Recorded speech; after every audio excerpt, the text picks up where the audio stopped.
Last video में मैंने आपको बताया था कि जो मुख्तलिफ स्टेप्स हैं जो उनको आपको फॉलो करके जर्मन स्टूडेंट वीज़ा और मास्टर स्टूडेंट्स आप हासिल कर सकते हैं। उसमें एक चीज़ मैंने बताई थी ब्लॉक अकाउंट के बारे में।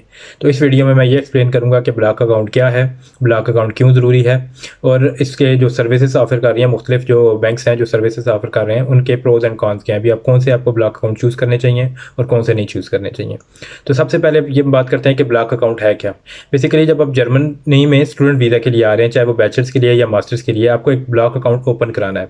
उस ब्लॉक अकाउंट में आपने जो करंट है उसके हिसाब से 10,500 यूरोज हैं वो आपने सबमिट करने हैं। ये आपको पाकिस्तान से पहले ही उस ब्लॉक अकाउंट में सेंड करने हैं और उसकी कंफर्मेशन होगी वो अपने एम्बेसी में लेके जानी है अपने वीज़ा इंटरव्यू के लिए। तो उसके लिए आपने ये जो है यहाँ पे एक ब्लॉक अकाउंट ओपन करना है, 10,500 यूरोज भेजने हैं। ये आपके स्टडी फीस की नहीं है, ये आपके टोटली लिविंग एक्सपेंसेस के हैं कि आपके जो यहाँ पे लिविंग एक्सपेंसेस होंगे वो आपने कैसे मैनेज करने हैं। तो इस चीज़ की गारंटी आप पहले ही जर्मन गवर्नमेंट को देते हो कि हमारे पास ये ब्लॉक अकाउंट की मनी है, हम अब लिविंग एक्सपेंसेस अपने बेयर कर सकते हैं।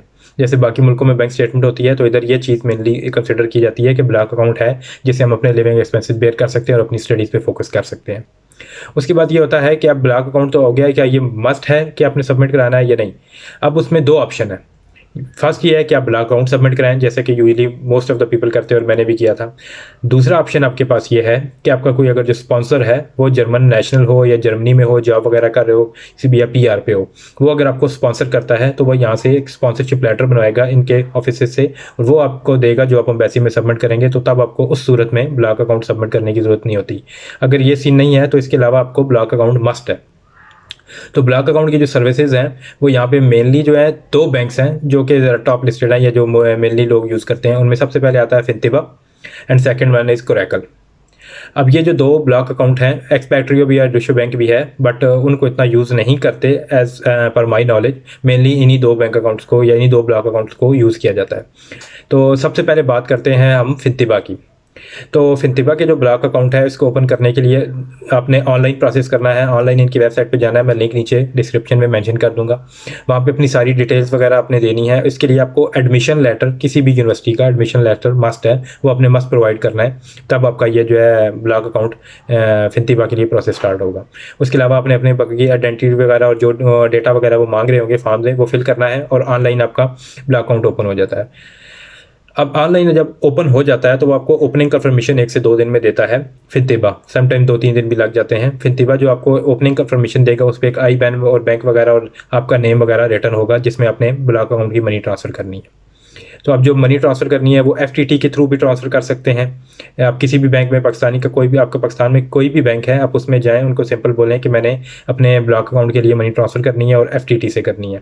वहाँ पे अपने एडमिशन लेटर, FTT और block account opening confirmation show करना है। उसके अलावा वो समटाइम्स सेमेस्टर ब्रेक डाउन का एक लेटर मांग लेते हैं कि हमें ये बता दें कि इसमें लिखा हुआ होता है, वो यूनिवर्सिटी की तरफ से होता है जिस यूनिवर्सिटी में अप्लाई कर रहे हैं, उसमें क्लियरली मैंशनड होता है कि आपके जो मंथली एक्सपेंसेस हैं, रेंट के लिए कितना है, खाने के लिए कितना है, स्टेशनरी के लिए कितना है, मतलब वो पूरे सेमेस्टर का ब्रेकडाउन होता है, उसमें सारी चीज़ें डिटेल में लिखी हुई होती हैं। तो वो आप लेटर आपको अपनी यूनिवर्सिटी से मिल जाएगा, वो भी आपने समटाइम सबमिट करना होता है।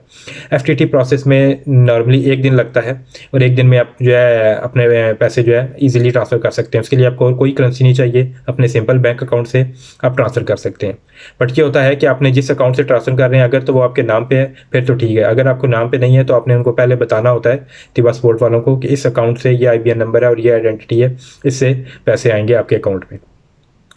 और उसके बाद जब पैसे ट्रांसफ़र हो जाते हैं तो उसके बाद फिनतिबा में आपने डॉक्यूमेंट्स अपलोड करने होते हैं कि source of funds, proof of funds हो गया, ये सोर्स ऑफ फंड कि ये फंड्स किधर से आए हैं। फिनतिबा में ये चीज़ है कि आपने डॉक्यूमेंट्स अपलोड करने होते हैं। इसके लिए ये प्रोसेस होता है कि आपने डॉक्यूमेंट जब अपलोड करेंगे उसकी वेरिफिकेशन कर जाएंगे। जब वेरिफिकेशन हो जाएगी तो उसके बाद ही वो आपको ब्लॉक अकाउंट की परमिशन देंगे जो आपके एम्बेसी में सबमिट करा सकते हो। समटाइम्स 1 वीक लगता है या 2 वीक भी लग जाते हैं। फिनतिबा में ये चीज़ है। बट फिनतिबा का प्लस पॉइंट क्या है कि अकाउंट जो होगा, बैंक अकाउंट फिनतिबा का, वो आपके नाम पे होगा। और जो दूसरा इसका एडवांटेज है वो ये है कि इसकी एक ऐप है। जिस तरह हमारे पाकिस्तान में बैंक अकाउंट की ऐप होती है इसी तरह यहाँ पे एक ऐप, इसकी भी फिनतिबा की भी अपनी ऐप है जिसमें आप लॉगिन करके अपनी बैंक डिटेल्स वगैरह देख सकते हैं, आपका बैलेंस वगैरह क्या है या जो कुछ चीज़ें वगैरह हो अपलोड कर सकते हैं। अगर आपने कोई अपना क्या कहते हैं एड्रेस वगैरह यहाँ पे आके चेंज करते हैं या कोई भी इशू होता है तो आप ऐप के ज़रिए सब कुछ कर सकते हैं। ये फिनतिबा का प्लस पॉइंट है। बस इसका बस डाउन साइड ये है या कौन आप ये कह सकते हैं कि ये डॉक्यूमेंटेशंस काफ़ी रिक्वायर्ड करता है कि आपको, अगर आपके पास फुली डॉक्यूमेंट्स वगैरह है ना, हर चीज़ की मनी ट्रेल वगैरह है, तो फिर आप फिनतिबा को सिलेक्ट करें क्योंकि ये आपको ऐप देगा और आपके अकाउंट जो है वो आपके नाम पे होगा। अब इसके बाद अगर हम बात करते हैं दूसरे ब्लॉक अकाउंट सर्विसेज की, तो वो है कोरैकल की। तो कोरैकल में ये है कि उसका भी ऑनलाइन ही प्रोसेस है टोटली। आपने ऑनलाइन ही वेबसाइट पे जाना है, लिंक मैं डिस्क्रिप्शन में मेंशन कर दूंगा। ऑनलाइन आपने जाना है, वहीं पे आपने इसी की भी डिटेल्स वगैरह उसी तरह फिल आउट करनी है, उनको अपनी डेटा वगैरह देना है, एडमिशन लेटर आपने प्रोवाइड करना है। इसमें भी आपका online within a minutes opening confirmation आपको वो सेंड कर देगा, जिसमें आपका ये लिखा हुआ होगा कि आई बैन वगैरह, ये बैंक डिटेल्स, और जिसमें आपने पैसे सेंड करने हैं। इसी तरह आपने जाना है फिर किसी भी बैंक में से जाके आप FTT के थ्रू भी सेंड कर सकते हैं, उसमें भी यही सीन होगा। इसी तरह आपने डॉक्यूमेंट प्रोवाइड करने हैं और आपका जो है मनी ट्रांसफ़र हो जाएगी। जबकि कोरैकल का एक ये फ़ायदा है कि आपके पैसे ट्रांसफ़र करने के विद इन 24 आवर जैसे ही उनको रिसीव होते हैं कोरैकल वालों को पैसे, वो आपको कंफर्मेशन दे देते हैं कि आपके पैसे हमारे पास पहुंच गए हैं, जो कि आप लेके एम्बेसी में जा सकते हैं। कोरैकल के लिए आपको कोई डॉक्यूमेंटेशन नहीं चाहिए। इसमें भी यही है कि अगर आप किसी और के अकाउंट से ट्रांसफ़र कर रहे हैं जिसके नाम पे अकाउंट ओपन हो रहा है, उसके वो अगर ट्रांसफ़र नहीं कर रहा तो अपने कोरैकल सपोर्ट वालों को ईमेल करनी है। जिस अकाउंट से आ रहे हैं वो अकाउंट का बैन और आइडेंटिटी जिस बंदे के थ्रू आ रही है वो आपने मेंशन कर देनी है कि इसके थ्रू आपके जो है ब्लॉक अकाउंट में पैसे वगैरह आएंगे, तो वो आगे से कह दे ओके की रिपोर्ट देते हैं ताकि आप सेंड कर सकते हैं। बट कोरैकल का डाउन साइड क्या है या कॉन्स क्या है, इसमें ये है कि कोरैकल की कोई ऐप नहीं है फर्स्ट ऑफ ऑल। सेकंड इसका ये है कि जो कोरैकल में अकाउंट ओपन होगा वो आपके अपने नाम पे नहीं होगा, एक थर्ड पार्टी लॉ फर्म है जो कि इन सारी चीज़ों को कोरैकल के लिए मैनेज करती है। तो उसमें से जो उनके अपने एम्प्लॉयज़ होते हैं उन्हीं में से किसी एक के नाम पे आपका ये बैंक अकाउंट ओपन होगा, नाम वगैरह उसका होगा, डिटेल्स सारी आपकी होंगी, मतलब कि आपके ये अकाउंट है आपके लिविंग एक्सपेंसेस के लिए यूज़ होगा, और ये भी 100% सिक्योर है। अगर आपको ये लगे कि आपके नाम पर अकाउंट नहीं है और सिक्योर नहीं होगा तो इसकी कोई टेंशन नहीं है। मैंने पर्सनली भी कोरैकल को यूज़ किया हुआ है और काफ़ी सारे लोग हैं जो कोरैकल के साथ जाते हैं, तो क्योंकि ये थोड़ा फास्ट होता है। अगर आप अर्जेंट बेसिस पे ओपन करना चाहते हैं तो जल्दी ओपन हो जाता है, और कोई डॉक्यूमेंटेशन नहीं देना चाहते तो सीन में आपको कोरैकल को यूज़ करना है। बट इसका डाउन साइड सिर्फ ये है कि आपके नाम पे अकाउंट नहीं होता, इसके अलावा इसमें कोई इशू नहीं है। अब ये तो हो गया कि दोनों में ओपनिंग वगैरह कराने पे। अगर आप कह रहे हैं कि पैसे ट्रांसफर करने में आप FTT नहीं करना चाहते, इसके अलावा आपके पास ऑप्शन क्या है, तो सबसे पहले जैसे मैंने बताया था FTT है वो सिंपल है कि आपके अपने बैंक अकाउंट से हो जाता है, उसके लिए आपको टेंशन लेने की जरूरत नहीं है। इसमें दूसरा ऑप्शन ये है कि आप FC अकाउंट, फॉरेन करेंसी का कोई भी अकाउंट हो यूरो का, आप वो ओपन करें और उसके ज़रिए आप पैसे ट्रांसफ़र कर सकते हैं। अगर तो आपका ऑलरेडी है फिर तो आप जो है उसमें यूरो सबमिट करके पैसे ट्रांसफ़र कर सकते हैं, उसमें कोई इशू नहीं होगा। बट अगर आपने दोबारा से ओपन कराना है तो फिर आपको एक नया FC अकाउंट ओपन कराना होगा, आपको यूरो बाय करने होंगे, अगेन उस FC अकाउंट में सबमिट करने होंगे और फिर उधर से ट्रांसफ़र करना होगा। ये थोड़ा लंबा प्रोसेस हो जाता है इसमें। थर्ड ऑप्शन आपके पास क्या है, थर्ड ऑप्शन अब ये है कि आपका अगर कोई भी रिलेटिव है या जानने वाला है, कोई भी है जर्मनी है, तो आप उसको बोल देते हैं कि आप जर्मनी से पैसे ट्रांसफ़र कर दो तो हम आपको पे कर देंगे, अब जैसे आप वो आपको फिजिबल लगता है। ये आपके पास थर्ड ऑप्शन है कि जर्मनी से आप नहीं कर सकते हैं। और कुछ जो मेनली क्वेश्चन होते हैं ज़्यादातर बंदों के वो ये होते हैं कि ब्लॉक अकाउंट हम अपने अकाउंट से ट्रांसफ़र करें या स्पॉन्सर के अकाउंट से ट्रांसफ़र करें या एम्बेसी वगैरह पूछ सकती है, समथिंग लाइक दैट। तो ये चीज़ मैं क्लियर कर देता हूँ कि ब्लॉक अकाउंट के जो पैसे हैं वो चाहे फिनतिबा है, एक्सपेक्ट्रियो है या फिर कोरैकल है, दुनिया के किसी कोने से आप कहीं से भी ट्रांसफ़र कर दें ये ट्रांसफ़र हो जाएंगे। किसी बंदे के मर्जी अकाउंट से, वो आपको जानता है नहीं जानता, आप ट्रांसफ़र करते हैं तो वो हो जाएंगे। बट ये है कि आपने इन ऐप वगैरह को बताना है कि इस अकाउंट से ये जो बंदा है इस बैंक से और इस आइडेंटिटी से आपको पैसे आएंगे, आपने ये उनको सिर्फ बताना है। उसके अलावा आप पैसे कहीं से भी ट्रांसफ़र कर सकते हैं, ना आपसे एम्बेसी वाले पूछेंगे ना आपसे वो सपोर्ट वाले पूछेंगे कि ये कौन है क्या करता है, समथिंग लाइक दैट। कि मतलब आपने बस उनको बता देना है कि इससे पैसे आने हैं, दैट्स इट। उसके अलावा उन्हें नहीं मतलब कि ये आपका कौन लगता है या क्या लगता है, ये बंदा क्यों ट्रांसफ़र कर रहा है, आप खुद क्यों नहीं कर रहे हैं, हम एम्बेसी को बताएंगे फ़लाँ ऐसी ऐसी कोई भी चीज़ नहीं होगी। तो ये आपने रिलैक्स होकर करना है, जहाँ मर्जी से आप पैसे ट्रांसफ़र करा दें, उसमें आपको कोई इशू नहीं होगा। तो इसमें आपको इशू वगैरह नहीं होना चाहिए कि अगर ऐसा कोई हो सकता है, क्योंकि मोस्ट लोगों का ये ख्याल होता है कि हमने उसी बंदे से ट्रांसफ़र कराने हैं या नहीं, और कुछ कहते हैं कि हम मल्टीपल ट्रांजैक्शन कर सकते हैं कि नहीं। As per my knowledge Fintiba allows 2 transaction in 1 week. एक वीक के अंदर अंदर आप 2 ट्रांजैक्शन कर सकते हैं फिनतिबा के लिए।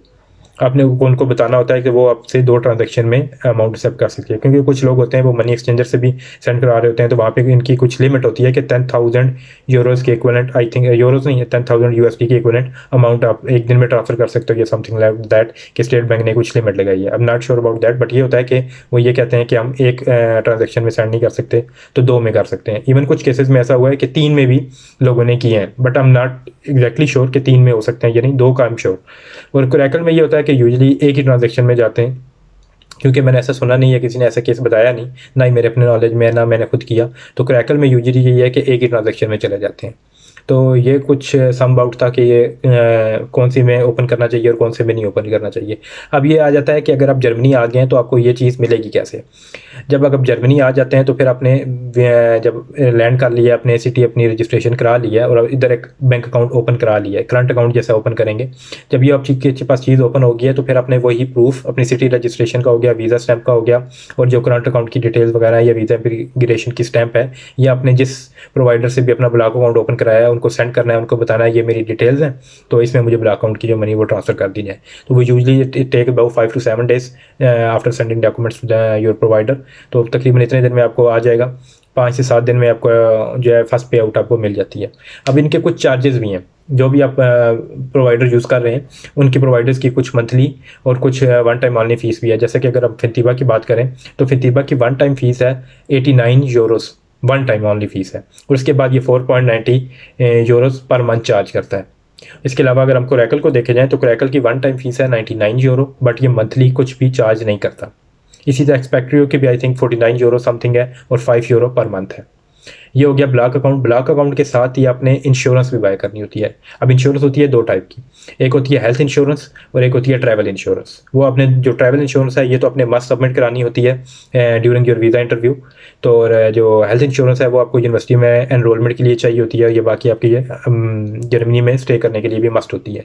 तो ये अगर आप क्रैकल से कर रहे हैं तो टीके वगैरह डाके वगैरह की आप बाय कर सकते हैं, और अगर फिनतिबा के साथ बात कर रहे हैं तो आई थिंक मोविस्टा वो ऑफर करती है, समथिंग लाइक दैट नेम है। तो मतलब आपको वो ये जो हेल्थ इंश्योरेंस है इसके लिए सेपरेट कहीं से बाय करने की जरूरत नहीं है, ये यही जो आपके ब्लॉक अकाउंट प्रोवाइडर हैं इन्हीं से आपको मिल जाएगी। तो आप ये भी ऑनलाइन प्रोसेस है, जब आप ब्लॉक अकाउंट ओपन कर रहे होंगे तो वहाँ पे मेंशन होगा कि आपने अगर हेल्थ इंश्योरेंस के बारे में और ट्रैवल इंश्योरेंस के बारे में, तो वहाँ से वो भी आप सेलेक्ट कर सकते हैं। शुक्रिया।